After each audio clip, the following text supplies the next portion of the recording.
எந்நேரமும் இன்ப வாரிதியாருக்கு. மகிழ்ச்சி கடல். வாரிதி என்றால் கடல் என்று அர்த்தங்க. மேஷ ராசியில் அல்லது லக்னத்தில் பிறந்தவர்களுக்கு 4ஆம் இடமான சுகஸ்தானத்தில், அதாவது கடக ராசியில் சுக்கிர பகவான் அமர்ந்து இருந்தால் இறைவன் அனுக்கிரகம் இவருக்கு பரிபூரணமாக கிடைக்கும். எந்நேரமும் இன்ப வாரதியில் ஆழ்ந்திருப்பார். எதுவும் எளிதில் இவருக்கு கிடைக்கும். செல்வத்துக்கு குறைவிருக்காது.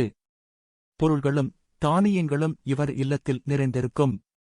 பால பருவத்தில் முயற்சியின்றி அனாயசமாக கல்விகள் எல்லாம் கைகூடும். சிறந்த கல்வி, கேள்வியையும் கலைஞானத்தையும் கொண்டிருப்பார். சிந்தைக்கினிய, செவிக்கினிய, வாய்க்கினிய வார்த்தைகளால் பேசி காரியம் சாதிப்பார். அறிவார்ந்த இவரது அணுகுமுறை இவருக்கு கை கொடுக்கும். சமூகத்தாலும் அரசாங்கத்தாலும் கௌரவிக்கப்படுவார். உயர் பதவிகள் பல பெறுவார். அரசாங்கத்தின் விருந்துகளும் இவரை சீராட்டி பாராட்டும்.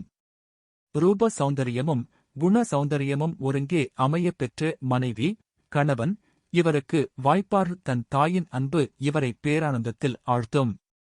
தந்தையார் எப்பொழுதும் இவருக்கு உதவி செய்து கொண்டே இருப்பார்.